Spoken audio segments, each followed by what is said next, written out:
Okay, Brittany, shall we get going? Sounds good. Okay, good evening, everyone. Welcome to a program by the Briar Creek Association for Watershed Solutions.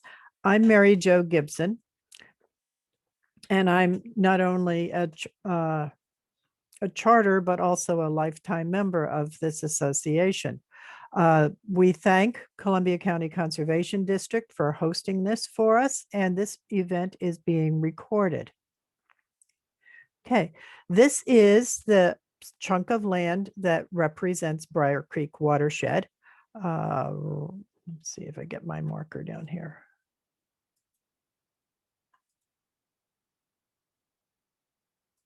There we go.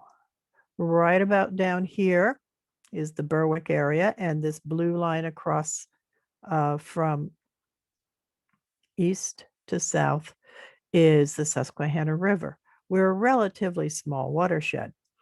And there's always the question of what is a watershed? It's not a shed.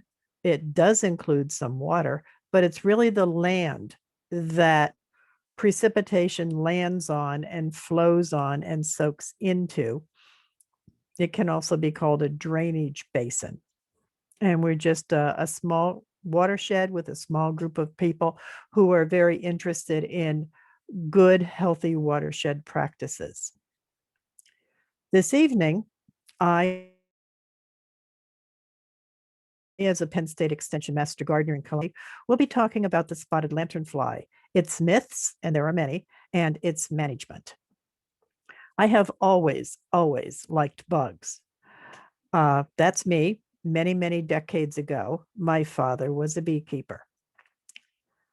And if you look at some insects, you have to admit that they really are beautiful creatures. We might not like what the gypsy moth caterpillar does, but you have to admit that this is not an unattractive creature. And then there's this guy, which is absolutely gorgeous, iridescent emerald green. Most of the ash trees in our area have died as a result of this exotic insect.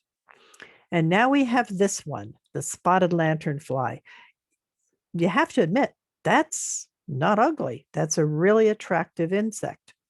But let's change our perspective just a little bit. There he is, giving us the stare. And by the way, those red dots, that's not photoshopped, but they're also not eyes. Those are actually the spotted lanternfly's antennae. And right about here, that's its beak that causes all the problems. Okay, so this evening, we're going to talk about spotted lanternflies. The presentation is pretty much divided into 4 sections: identification, feeding, hosts, and management. Okay, so the spotted lanternfly is not native to North America. This is an accidentally introduced exotic. It is native to Asia. It was first found down in Berks County in southeastern Pennsylvania in 2014. It was thought it had probably been there for about 2 years before then. It was also accidentally introduced into the Korean Peninsula and into Japan, and now it's found in at least 7 states. And when I say it's found there, I mean that the population has become established. It might be established in a very limited fashion, but it is established. This is the current distribution map as of June 1st. The maps are very well updated. The red lines represent quarantined areas. The blue counties represent where there is a spotted lanternfly infestation present. That means there's actually a population there. Depending on the resolution of your screen, you might be seeing little purple dots in some area. That means that there have been individuals found in that county or that location. It doesn't mean that there's a viable population. It just means that they were found there. They could have been dead. They could have been live hitchhikers, but there's no indication of a population.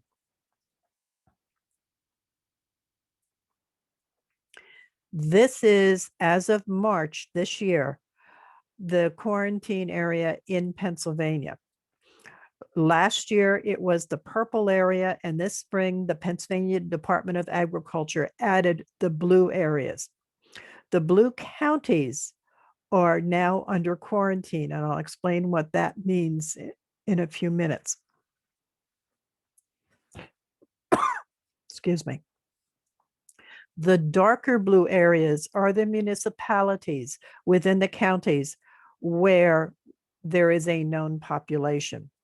Okay. Here we are at the red star in Columbia County. There were no known populations about a year ago in Montour County, but now they were found there. And it really is expanding. One of the things that you might notice is that it is expanding basically not only across the transportation line in the southern midsection of Pennsylvania, but this is not only the turnpike, the interstates, it's also rail lines. And the spotted lanternflies are really, really good at being hitchhikers. So what do these guys look like? Well, let's start a little bit about their life cycle. They start as an egg mass that looks a lot like putty. And then there is a little nymph. It's really a cute little creature. They start out being about the size of itty bitty spiders or little ticks. They're black with white spots. They're really quite handsome little creatures. And even though you might not think they would, they actually blend in really well with their environment. It took me a while to see them on a tree trunk, and yet the tree trunk was basically just shades of brownish gray. They remain as this instar for a while as they grow. If you want to think of their exoskeleton as like the knight in shining armor, as they grow, they have to shed their skin, and they shed their skin 3 different times as they're still black with white spots. Each time they're getting a little bit bigger. Then they become a really attractive 4th instar nymph. They're red, the white spots are still there, the black trim is still there. And at that point, they're about 1/2 inch long. So you can think of them perhaps as sitting on your fingernail, okay? Maybe your pinky fingernail. The next stage is the adult, and you can see the spots that give the spotted lanternfly its name. There is red on the underwing, but you don't usually see that unless they're startled or perhaps flying. These are true bugs, and we'll talk about where they fit in the scheme of insects in just a little while. There's a really good view of a 1st or 2nd or 3rd instar nymph. Now, these guys are little, their beaks are little, and so they're feeding on plant tissue that is small and soft. Each time they get a little larger, their beaks get a little larger, they're able to feed on larger, thicker, more mature, let's say, plant material. There's a 4th instar nymph. And a lot of people who aren't familiar with insects unmuted once. And MJ get them mixed up with some other insects. The brown marmorated stink bug starts out small, and so it could be mixed up with that. There are native milkweed bugs that are orange and black, and some people get them confused with the nymphs.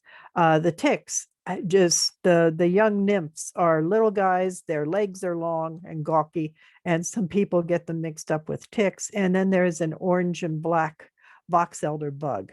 And for those of us who are familiar with insects, we can't begin to understand how others get them mixed up, but most people aren't really into bugs as much as I am. Now, when the nymph is going to molt, the exoskeleton splits down the back. It's called ecdysis. And the next stage crawls out and emerges. And this really is not some funky pink mutation. The pigment hasn't hardened yet, and so the colors of the insect aren't showing. Okay, this is what the adult looks like. On this picture, you can see the black bulging eyes up on top and the little orangey red antennae underneath. And then there's that long beak lurking down there. And this really is what you're going to see when you see adults much later in the summer. When you see the adults, you might see one. You're more likely to see several. And if they're clustering on a tree, and this is a maple tree, and they have moderately thick bark, and that's not the thinnest bark tree around, but they're often going to be hanging around where the branches intersect. These insects feed on sap. Okay, there are some adult lookalikes. This is the Ailanthus webworm. It is actually the only pest of the Ailanthus tree, and we'll be talking about Ailanthus, also called tree-of-hoven, and its role with the spotted lanternfly. The Ailanthus webworm is a moth that actually holds its wings narrowly over its back, and it is native to the Americas. It's actually a tropical moth.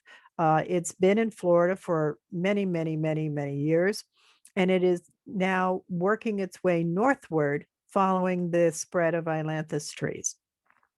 The virgin tiger moth is one of those moths that has a woolly bear type caterpillar, as does the giant leopard moth. And giant leopard moths are really quite often mistaken for spotted lanternfly adults. Okay, let's start with the egg masses. The eggs are laid on absolutely any surface at all. The eggs are laid in autumn. The eggs do overwinter, and they hatch in late spring, usually toward the end of May. Each egg mass contains 35 to 40 eggs, and on any single place, there can be dozens of egg masses. It seems like, well, we're pretty sure that each female can lay 2 egg masses, but when they find a good place, they seem to invite their friends to join the area. One of the favorite places they lay is on things that are rusty. And so, there are the U-posts, and inside there is a great place to lay eggs. It's out of the weather, it's sheltered, and it's in a place that's a little inconvenient for us to get them. And they do often lay their eggs in groups. One of the things that you can do, and we'll talk about this, is scraping and gathering the eggs from egg masses. It's not the very best management technique. It is a management technique, but not one of the best, simply because 70 to 80% of egg masses are up in the canopy of trees, well above our reach. And we certainly don't want you climbing around in trees or climbing up ladders. Okay, these guys lay their eggs absolutely positively anywhere. They lay them on light bulbs. They lay them on wheels and tires, even rubber tires. There's the red deck cushion there, so that's soft fabric. The one in the picture underneath the red deck cushion is the underside of a flower box. And there was a camp stool simply leaning against a tree, and now it's covered with egg masses. So one of the things that we always encourage people to do is be aware of spotted lanternfly egg masses so that you're not moving them. Okay. Always, always, always look before you leave. Now, there are some egg lookalikes.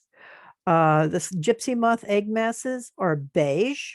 They tend to be kind of fuzzy. And one of the reasons they're kind of fuzzy is because a gypsy moth female actually takes some of the moth scales from her body and puts them on the outside of the egg mass. The spotted lanternfly's egg masses start out on the light side, but they're actually, then the females would almost always cover them with a putty-like material that's kind of gray. It starts out being shiny, but as it weathers, it dulls and often crackles a little bit. And if you have a question whether it's a spotted lanternfly egg mass or a gypsy moth egg mass, don't worry about it. Just remove both of them. And then there's the lichens. Lichens are absolutely wonderful creatures. It actually is a symbiotic relationship between algae and fungi. And they are totally, completely, absolutely harmless. They're not doing anything to that tree. They're just taking advantage of the bark and living there, minding their own business, not bothering anybody, and certainly not killing the tree or causing any diseases. Okay, so these are some real photos. Some of them have been sent to me saying, is this a spotted lanternfly? So take a moment. We aren't doing the official poll thing with Zoom tonight, but we have A, B, C, and D. Which ones of these do you think are the spotted lanternflies? And the answer is, ta-da! B is a net-winged beetle. Okay. Many people simply never see these. And so if they see something unusual, they're not sure what it is. Later on, I'll be showing you how you can actually identify things, but that was sent to me saying, we found this. Is this a spotted lanternfly? Good news, no. The letter C, the leopard moth, actually was in Mifflinville, I think about a year ago. And the question was, is this a spotted lanternfly? And it was the wrong time of the year for it to be a spotted lanternfly adult. And the client actually recontacted us and said, I've looked it up, it's a moth. And they were absolutely right. But the other two are indeed spotted lanternflies. And one is quite squished in a parking lot. Okay, so what do these guys feed on? And that seems to be the real problem that these guys do, and it is indeed. Okay, before we talk about what these guys feed on, we have to talk about what they are. Well, I usually speak informally when I speak about insects, and I tend to call all creepy crawlies bugs. And there are those people who are serious about insects who get very offended when I do that. The good news is I don't have to worry about that now, because these insects are true bugs of the order Hemiptera. And here they are. Here are some of their cousins. Now, in the upper left, we have the annual cicada, not the periodical cicada that might be here and there in our areas. I have met them in person. But this is the annual cicada that usually appears, mid-August, perhaps early August. Okay, they're green, they're camouflaged. And if they do sing, but if you go over and look for them, they are really good at blending in, and they'll probably stop singing just to make it harder to find them. Over here, we have the exotic brown marmorated stink bug. Down here in the lower right, we have a leafhopper. Some of them are really pretty. Many of them are tiny. And then we have the aphids. Each of these insects is a true bug of the order Hemiptera, and each feeds on sap. They might feed on sap, different plumbing parts of a tree or a bush or a plant in general, but they are sap feeders of one kind or another. Now, one of the characteristics of the order Hemiptera is the scutellum. That's a triangular space on their back, and each one of these has it. So as you're looking at insects, just keep your eyes out and see whether or not you see a triangular shaped section on their back. And that means it's not a beetle. It is a member of the order Hemiptera. It is a true bug. See, it's still there, even without the yellow highlighter. Okay, now within the order Hemiptera is the family Fulgoridae. These are the planthoppers. These are pretty much tropical insects. They're often very brightly colored. They don't cause any problems. That's the cool thing about them. They belong where they live. They've grown up with their plants and life is happy for them.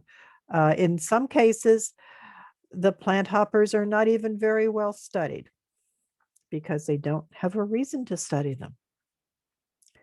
Okay, this is the belly, the ventral side of a mature female adult spotted lanternfly. The blue arrows are indicating the beak, and all the hemipterans have that piercing, sucking mouth part. In this case, with the spotted lanternfly, when they feed, they pierce into the plumbing of the plant. They actually don't suck out the sap. They rely on the turgor pressure of the plant to actually push the sap into their bodies. And they excrete a product called honeydew. Basically, it's sugar water. Okay, now if you think back to high school biology, food is manufactured by the process of photosynthesis, and it's manufactured in the leaves. By plumbing, food flows through phloem. That kind of plumbing, that kind of pipe is called phloem, and it flows down from the leaves throughout the whole plant and ends up in the roots where it nourishes the roots. Conversely, there's also a water system within the plant where water is absorbed down in the roots, goes zipping up through xylem, and ends up in the leaves where it can be transpired. It just kind of evaporates away.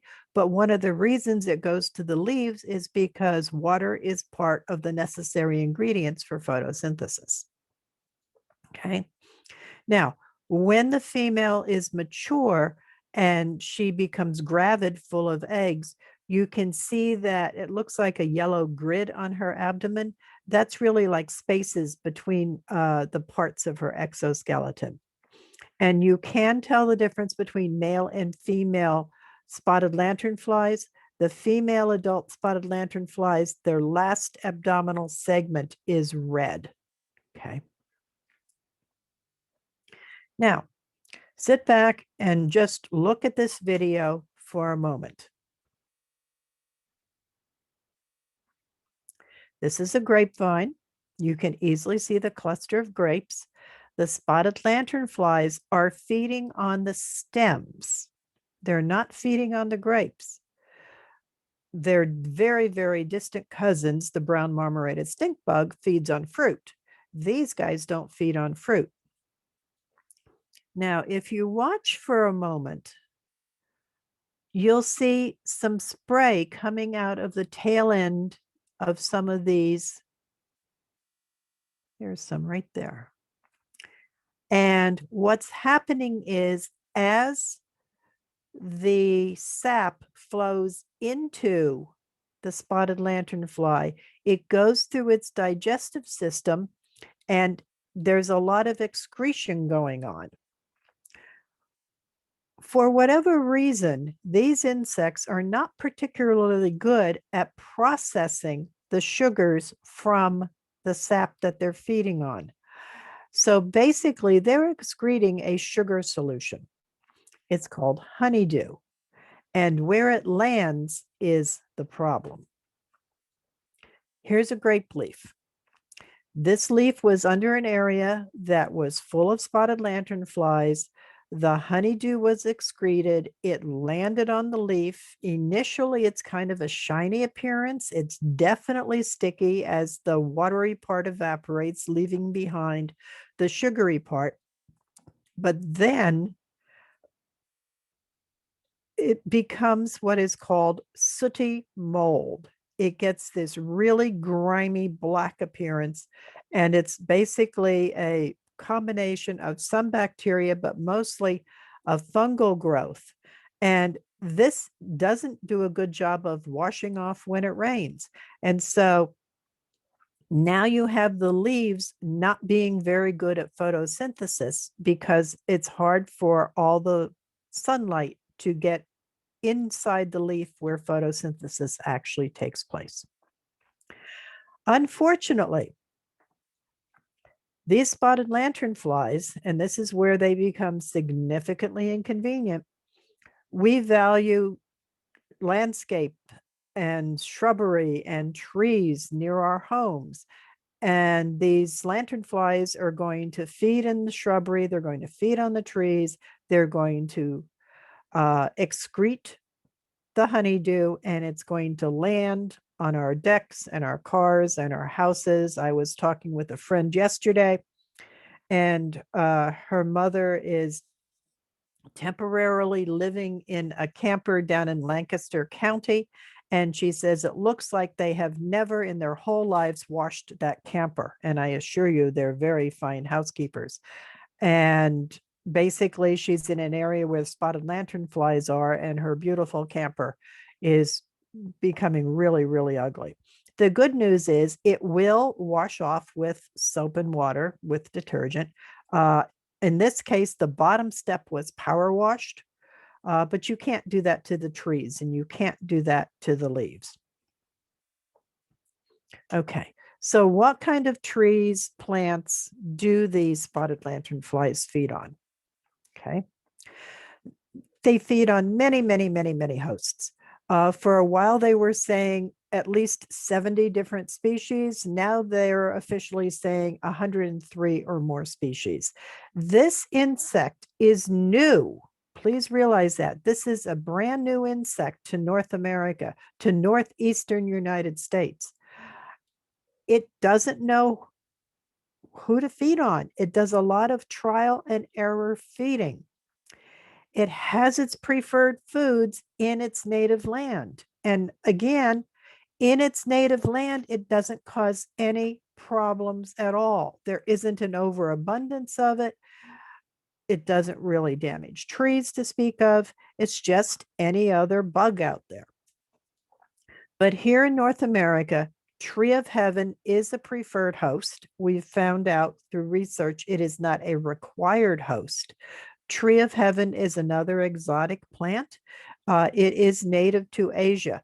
So when the spotted lanternfly was accidentally introduced to Berks County, probably as an egg mass, the insects looked around to find somebody that they could feed on, and among others, they found their old friend tree-of-hoven. They are especially fond of grapes, and it doesn't matter if they are our native grapes or if they're a European grape brought here from perhaps the wine industry. They're particularly fond of black walnut trees. They like silver and red maples, river birches, willows, sumacs, and except for tree-of-hoven, each thing I've mentioned is one of our North American natives. Now, what I need you to understand, and this is part of the myth, a spotted lanternfly is a plant stressor. Spotted lanternfly has not been observed to kill plants, except, there's always the except for tree-of-hoven.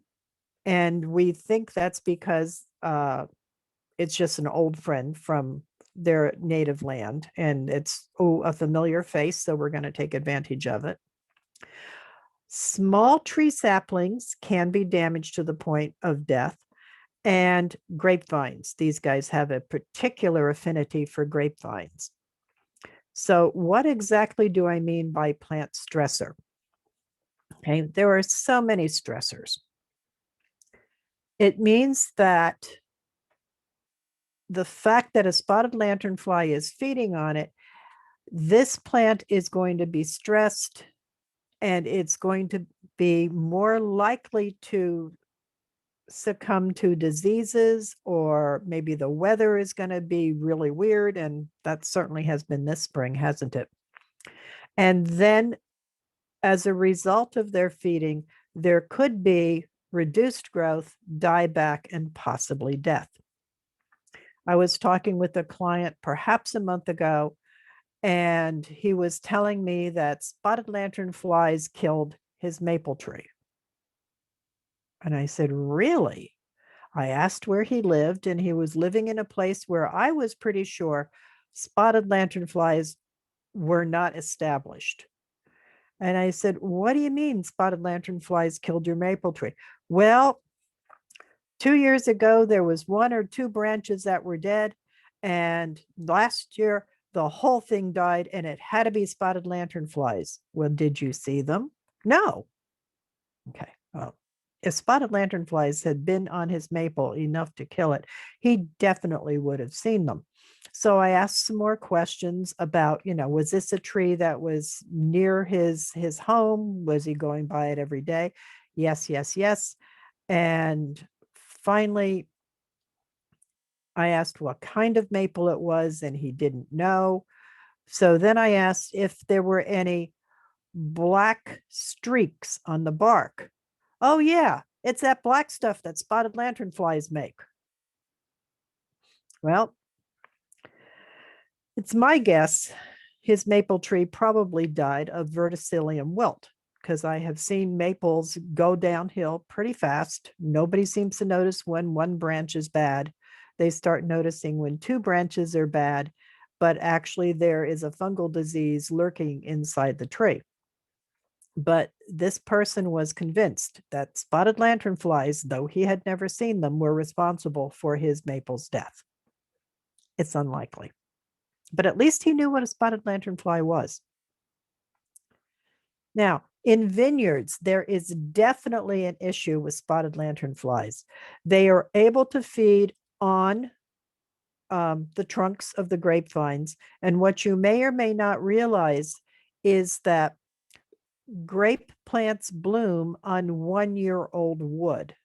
And so the fruit is born on wood that's only 1 year old. So that's a pretty young, tender piece of the plant. So just the way that grapes are managed makes them really desirable for spotted lanternfly feeding at all stages.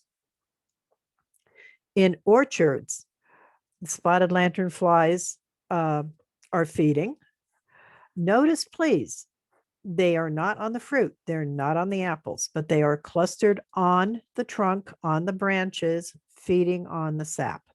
And again, they're going to be excreting honeydew, which in turn is going to become sooty mold, and that is going to go on the fruit.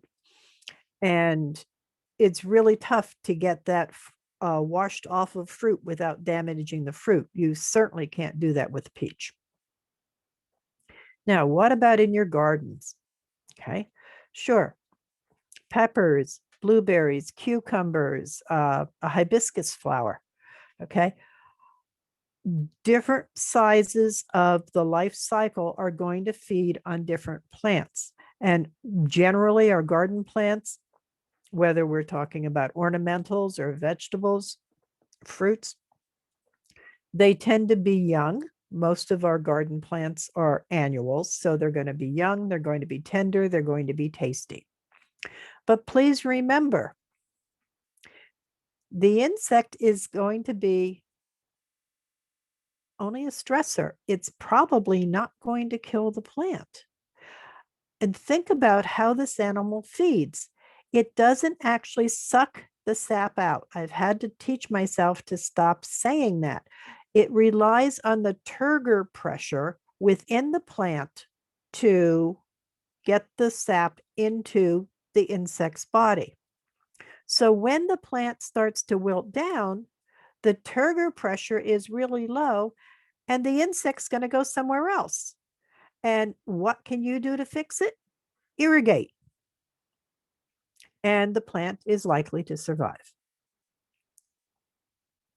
Okay, now in your backyards. And here we have the 4th instar nymphs, the pretty red ones with still the white dots and their black legs. They're going to be feeding, and these are larger insects than their younger predecessors.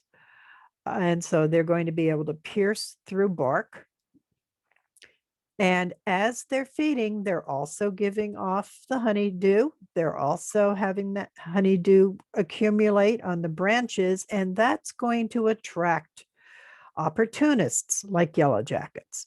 Once in a while, you might find honeybees there, but really it's the yellow jackets and some hornets and some wasps that are going to be especially attracted. And so that's another significant inconvenience in your yard. It's one of these situations where you need to be aware of your surroundings. Phenology has to do with what happens at what time of the year. Okay. Now, nymphs, and these are the little nymphs in May and June, really like to eat, not eat, that's not a good word, to feed on the sap from roses. And it doesn't matter if it's the beautiful pink Queen Elizabeth hybrid tea, or if it's the invasive multiflora rose. Okay, they seem to really like roses.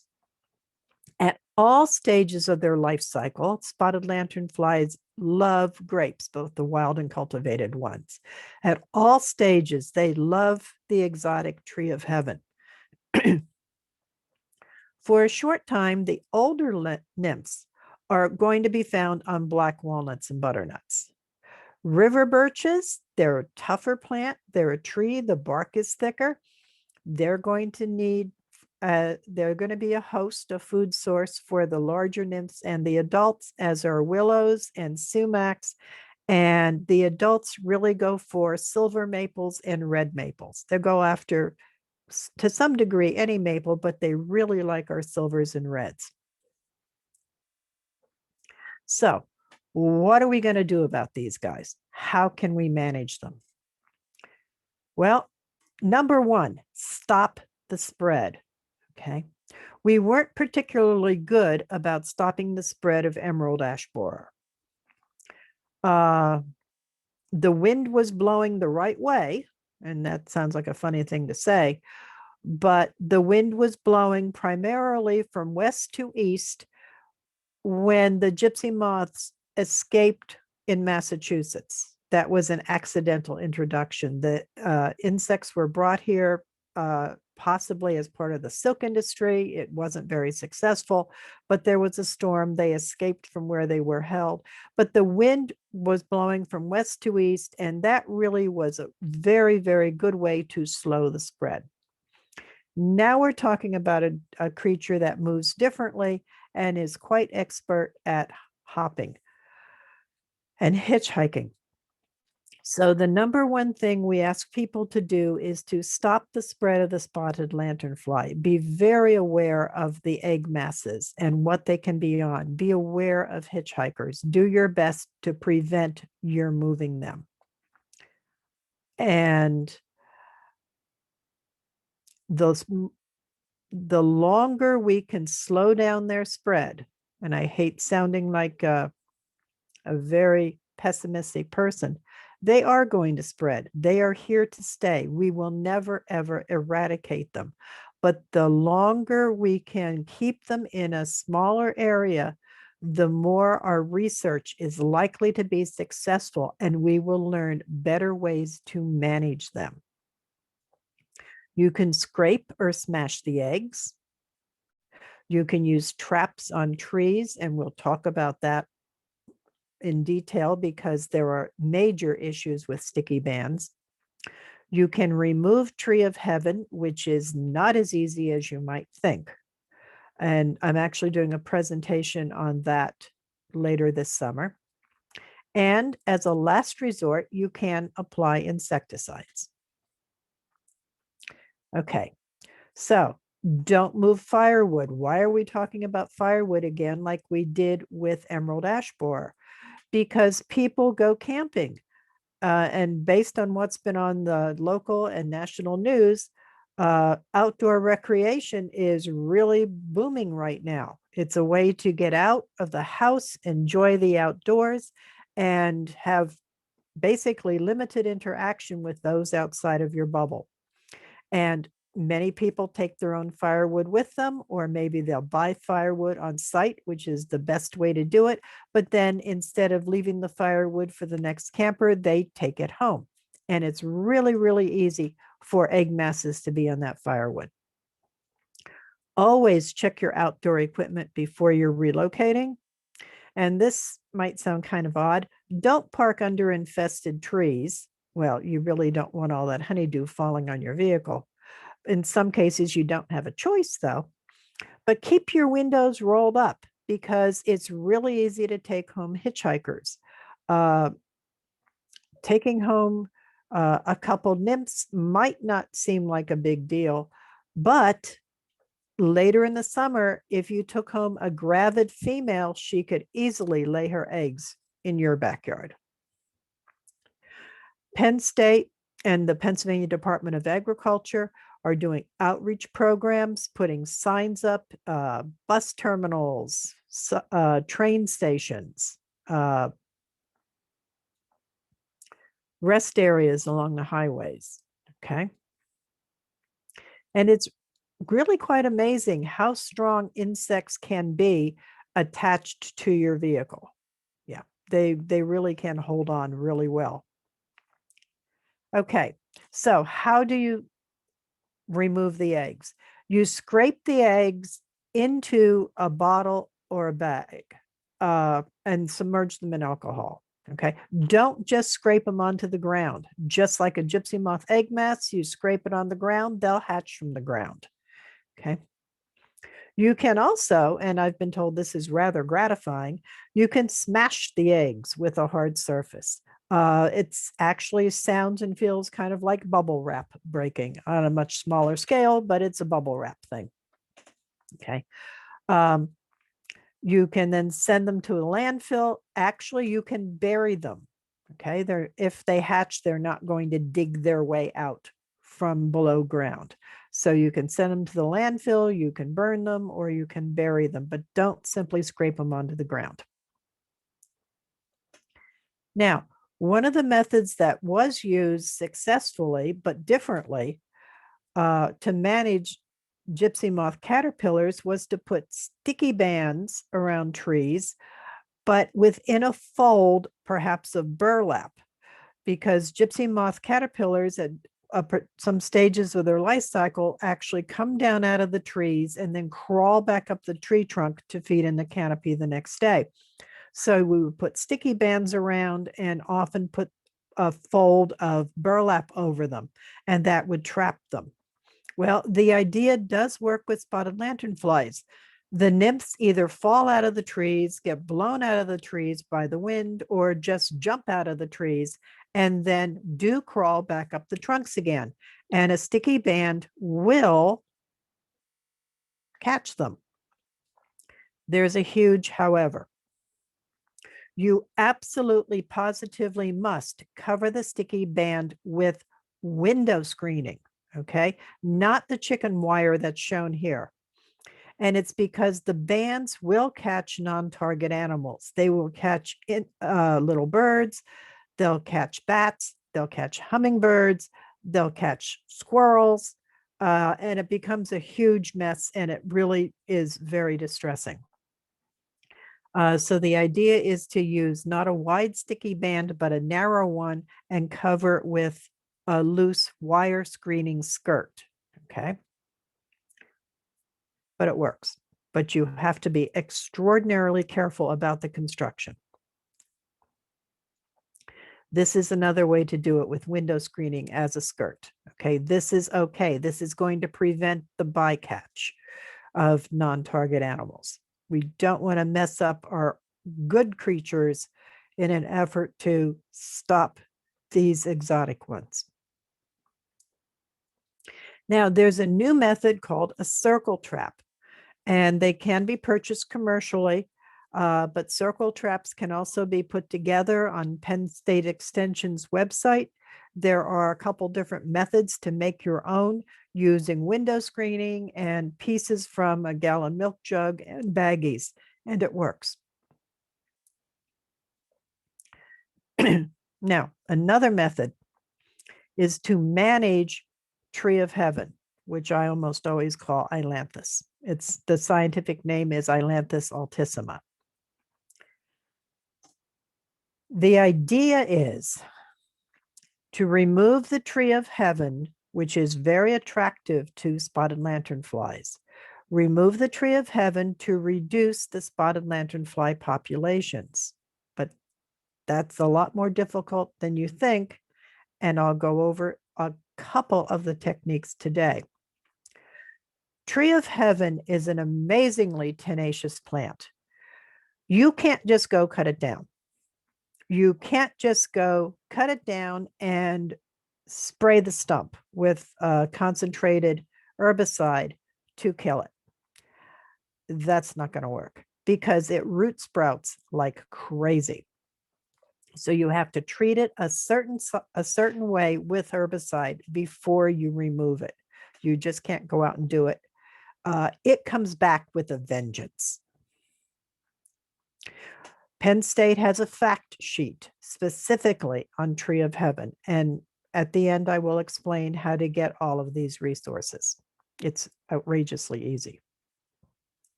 But how do you identify tree-of-heaven? Once you know what it looks like, you can spot it going down the interstate at 70 miles an hour. It's that easy to recognize. Okay, first of all, it has extraordinarily long pinnately compound leaves. In the lower right, that is one leaf. Okay, there's always a swollen area where it joins onto the branch. That's one leaf next to a yardstick. Okay, they're really big. The edge of the leaflets, the margin is smooth. Now, there are two little knobs. Somehow, somewhere along the line, I started calling them little ears. And if you want to call them ears, that's okay. But they're little knobs at the base of each leaflet. Okay. But by far, the unquestionable way to identify tree-of-heaven is to take a leaf or a branch and break it. It stinks. Oh my goodness. To me, it smells like rotten, rancid peanut butter. I had somebody tell me one time that no, it smells like cat pee. Oh, I think this is far worse than cat pee. Okay. This is a really yucky smell. Okay. Now, spotted tree-of-heaven actually is dioecious. It has separate male and female trees. The female trees get the seeds, of course, and they make tens of thousands of seeds annually. They also reproduce by clones, which is a fancy way of saying they reproduce by root suckering. So you can easily get a gigantic grove of these. And the bark has the appearance of cantaloupe skin.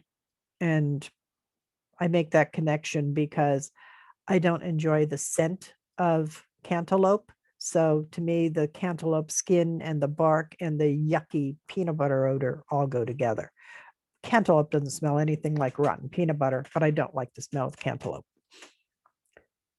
Okay, so again, removal of tree-of-heaven must include an herbicide. There really is no way other way to do it. Okay, let's have a quiz. We have bark that's rough and grooved. We have nuts on the tree. And when you look at the leaflets, now this tree does have pinnately compound leaves, but the edge of each leaflet is serrated. It's zigzagged, finely zigzagged, like a fine steak knife. Okay, is this tree-of-heaven? Nope. This is a black walnut tree, a native. Happens also to be a good host for spotted lanternflies, but it's a black walnut. It's not tree-of-heaven. And the black walnut leaves tend to be on the dull side. Tree-of-heaven leaves are usually a little shinier. How about this one?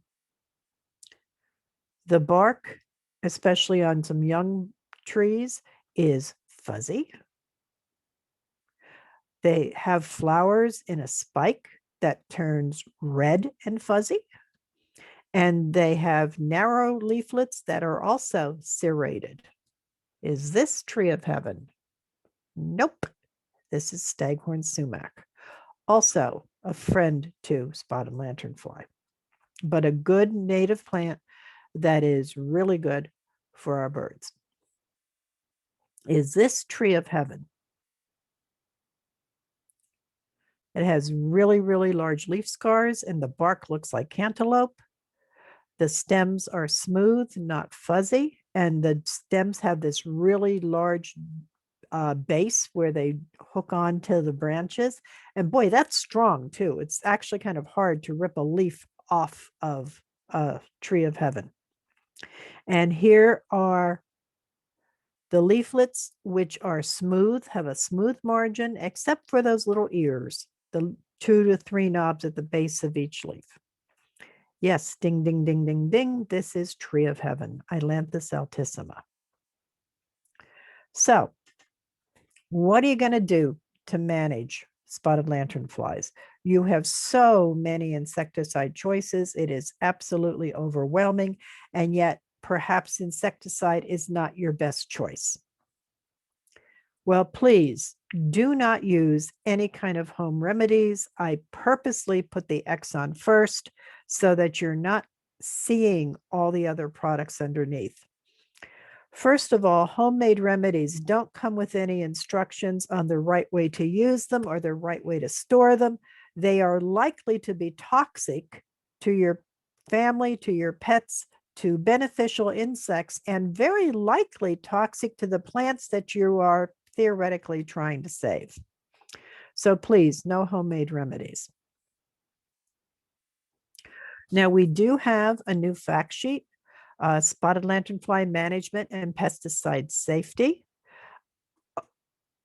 And I realize some of you aren't crazy about insects, but try not to overreact to the situation and only use a registered insecticide if you deem it necessary to help manage spotted lanternflies.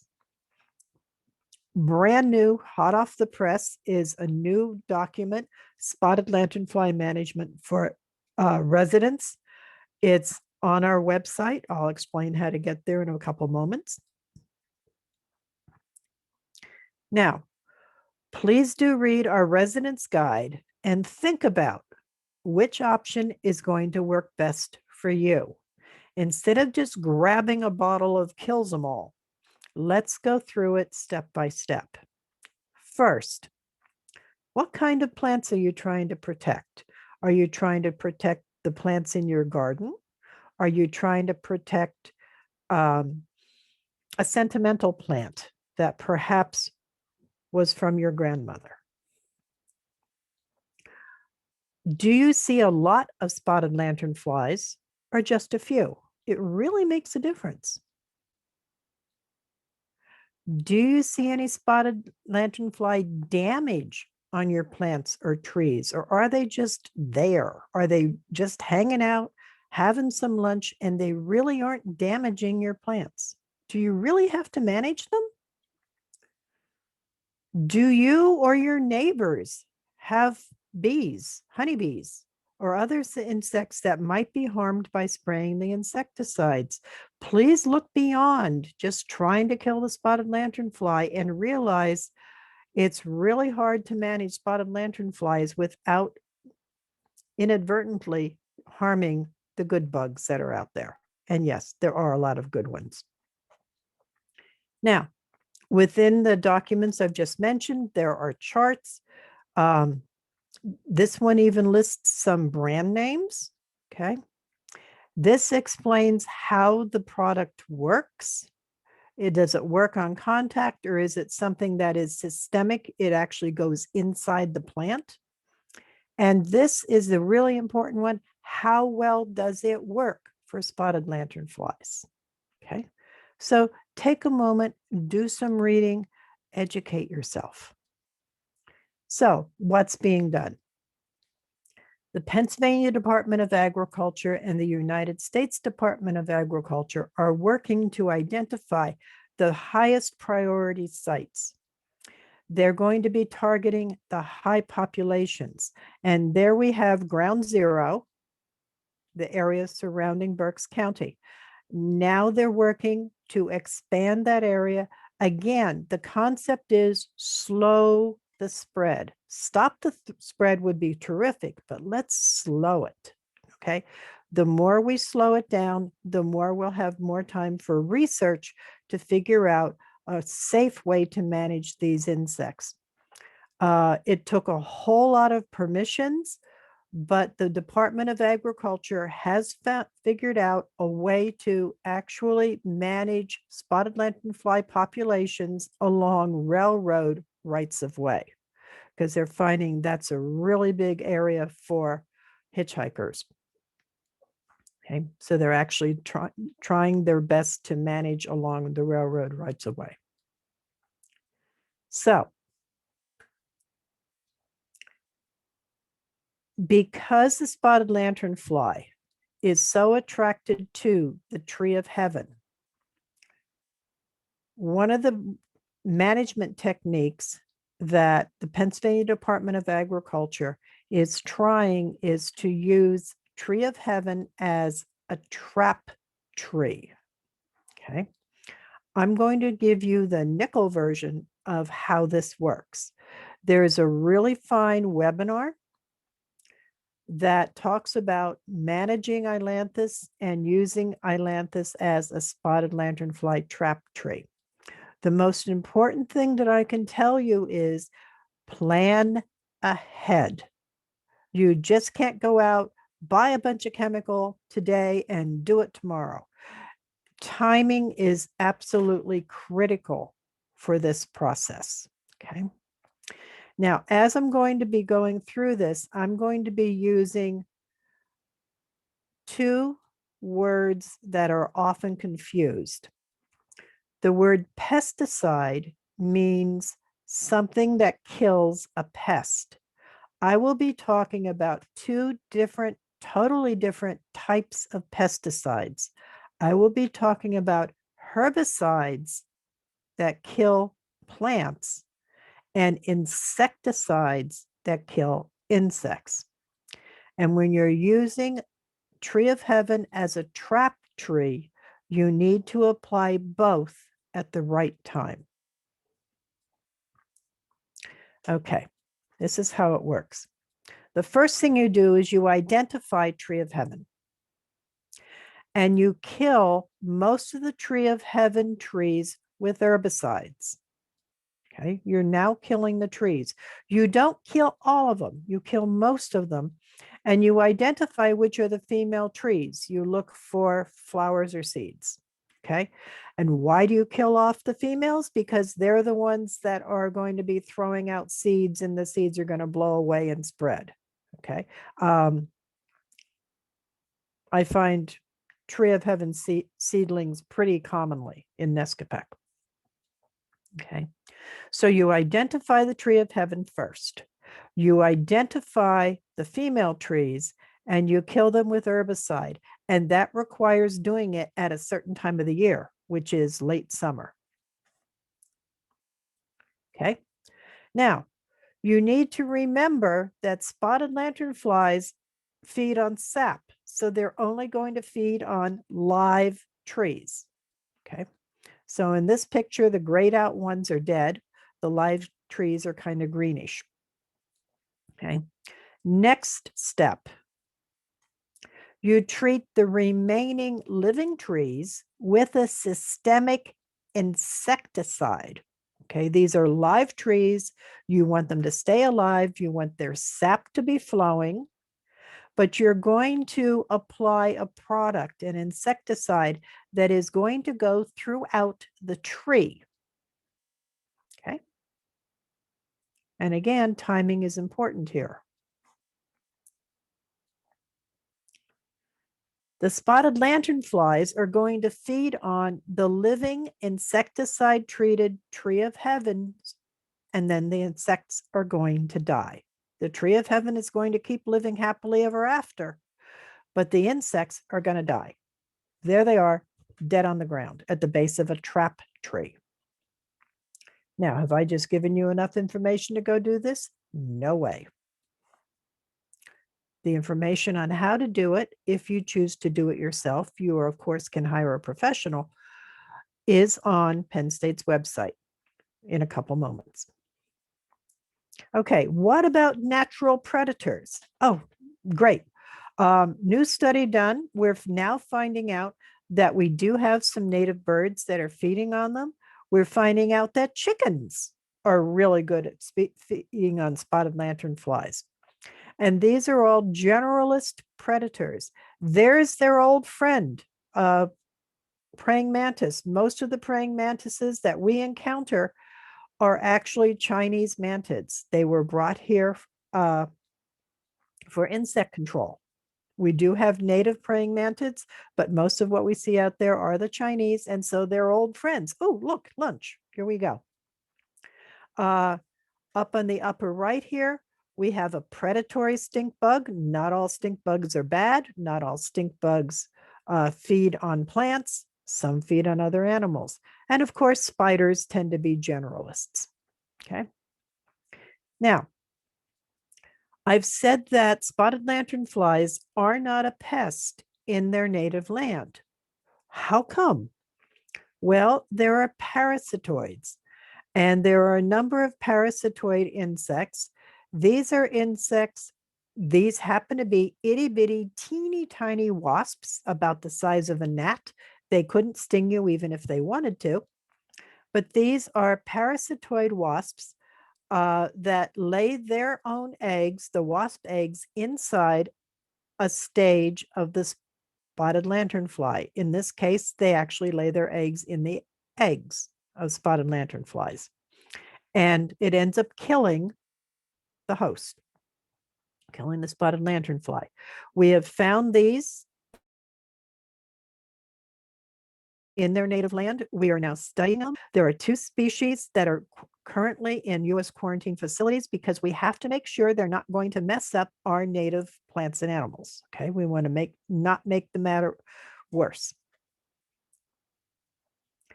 We have discovered there are 2 fungal pathogens in Pennsylvania that actually attacked spotted lanternfly. They don't bother our native insects. They grew up together, but they do attack spotted lanternfly. One is a fungal pathogen called Beauveria bassiana.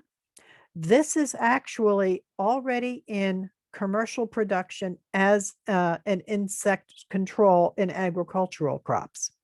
Okay. Another one, and this was a really exciting find, is a fungal pathogen called BCAWS major. We don't know anything about it, except from all appearances, it is native to North America, and it seems to be a bear to handle in the laboratories. It just doesn't like laboratory conditions, or shall we say, we haven't learned the laboratory conditions that it likes yet. Okay. In 2019, Beauveria bassiana was applied in a woodlot in early July and mid-August, and we found out that the nymphs were reduced by 46%. And boy, was that encouraging. It was less successful with adults. There was the experiment repeated. This was down at Blue Marsh Lake in 2020. The results were not nearly as encouraging. But again, this creature is new, the research is new, and we're working on it. Okay, so I've mentioned quarantine, but what does quarantine really do?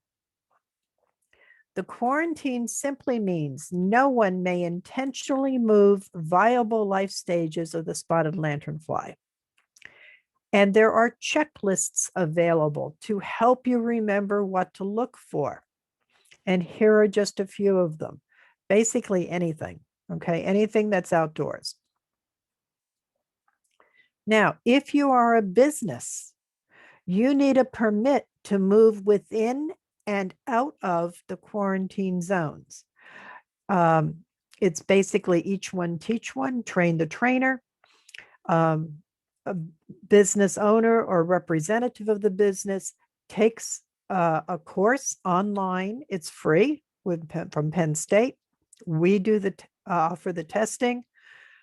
It explains all that needs to be done. Then that individual teaches the others in the business what to do and how to do it. They're no longer issuing hang tags, but you are required to keep log books. And I encourage you to read more about that either on our website or the Department of Agriculture's website. Penn State does the education. The Pennsylvania Department of Agriculture actually issues the permits, and you can do the whole thing online. Occasionally, there are local meetings where you can go. So again, the idea is stop the spread. We're encouraging residents to inspect their vehicles before they're relocating them, especially if they've been camping or visiting in another area. And we have checklists available. Here's the big message: look before you leave. You got to admit, that's an interesting looking bug. It's really not ugly. Okay, now, how do you report the spotted lanternfly? Okay, the easiest way to do it is to go to Penn State Extension's website, and I'll show you that address in just a moment. Across the top of the page, there's report, identify, and manage. So you can look at the identification section and get some more ideas. There's so much information in the management section. There are documents and videos and checklists, and you name it, it's there. Whatever your preferred learning style is, Penn State has documents there, has a way to help you learn all about spotted lanternflies. And even though the spotted lanternflies are now found in adjacent states, we really still have the premier website and the premier resources. But when you click on report, it then takes you to another page and walks you through it. Does it look like this? Does it look like that? What's today's date? And it takes you through the whole thing, and you end up at a map. And you put in your address or where you found the insect, and then you have officially reported it. And that is so important so that the researchers are able to track where this insect is, where it's spreading, and how quickly it's spreading. We have all sorts of research teams. They're out there in all different kinds of weather, doing all different kinds of research. These are the teams. They are absolutely coordinating their efforts, so nobody is wasting time duplicating what somebody else has done. If somebody finds something exciting, it is immediately shared, and it's you can, if you go to the right place, you can actually watch hours and hours of their reports. If you go to Pennsylvania Department of Agriculture's website, you can see all the research they're doing. If it says it's completed, you can read the entire report. It tells you who the researcher is affiliated with. It tells you the lead researcher. You can just, it's a long list, okay? And you can keep track of everything that's going on through the Department of Agriculture. Report spotted lanternfly sightings, okay? Go through Penn State to make sure you have the insect identified correctly. There is a phone number, but that is only during business hours. It's much easier to go online. Destroy any life stages that you find. Fly swatters work, believe it or not. Keep it simple, sweetie. Fly swatters work. Destroy them. Always check your car and any of the outdoor equipment before you're moving it. And please do share your information with others. Last year, I was at a wedding in Maine, and I was sitting at a table with in-laws of the groom, and we were talking about this or that or something else. and one was from New Jersey, and it was Hunterdon County. And I said, oh, that's a quarantine county. And she looked at me and said, what do you mean? And I said, for spotted lanternfly. And she said, what's that? Well, the whole table then had a lesson on spotted lanternflies. And one of the people at the table was from Connecticut, southwestern Connecticut, where the spotted lanternflies are now officially found. So we've talked about identification, feeding, hosts, management. Please remember, don't panic. As inconvenient as they are, they do not bite or sting. They don't eat structures. They don't nest in your house, and they don't carry any human pathogens. Okay. There's a lot of bugs out there that are really awful. These are not good bugs by any stretch of the imagination, but they could be far, far worse.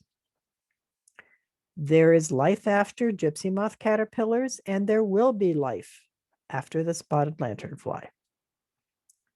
This is Penn State Extension's website. All you really need to do to get more information is just take your favorite search engine, put in Penn State lanternfly. You don't even have to put in any more words than that.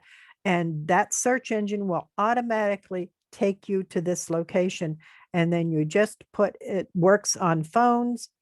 If you're on a laptop or a computer, a PC, you're going to get the search engine right there in the middle and just put in whatever terms you want. But here's the cool thing. Look, there's a blue bar on top. Learn how to stop the invasive spotted lanternfly. There it is. Just click on that and you'll go right to the spotted lanternfly website. Wait, there's more. If you have some thoughts or want to know more about the periodical cicadas that are out there right now, they may or may not be in your neighborhood. Last month, I did a webinar on periodical cicadas. They're so cool. And just go to Columbia County Conservation District's website. You can click on the link and go to the recorded webinar. Next month, about a month from now, Wednesday evening, same time, same place, I will be giving you more detailed information about identifying tree-of-hoven and more detailed information about managing this really, really tough to manage plant.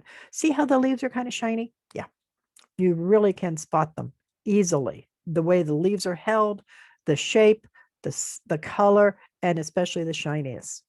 Zooming right down the interstate, you'll see lots of them. There will be another presentation through the Columbia County Conservation District again in early August. This one was through the Conservation District, but it's a public service of Briar Creek Association for Watershed Solutions. So I'll be back. And there are only two kinds of people in the world: those who love bugs and those who don't know that they love bugs. I hope you'll join me as those who love bugs so you don't wait too long. I'm glad you could join us tonight. I'm Mary Jo Gibson, Penn State Extension Master Gardener of Columbia County. How about some questions? Brittany, were you able to keep an eye in the chat or anything? I was. It doesn't look like there are any questions in the chat box. But if anyone does have questions, feel free to either unmute yourself and ask, or you can type your question into the chat box.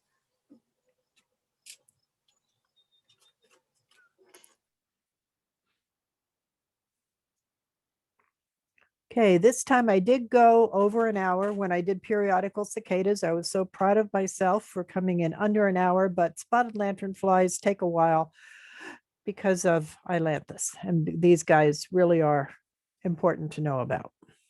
Periodical cicadas are just plain cool. If you haven't met them yet, ask around. They are in some public places that you can go. The ones I met were down a 1/4 mile private lane, and I can't disclose that location, but they're out there. They're between Mifflinville and Mainville on Mifflin X Road near the state game lands, among other places. They're also in Nanticoke area, in Alden Station, behind the Episcopal Church, between the church and the former K.A. Smith School. And they're in the woods there.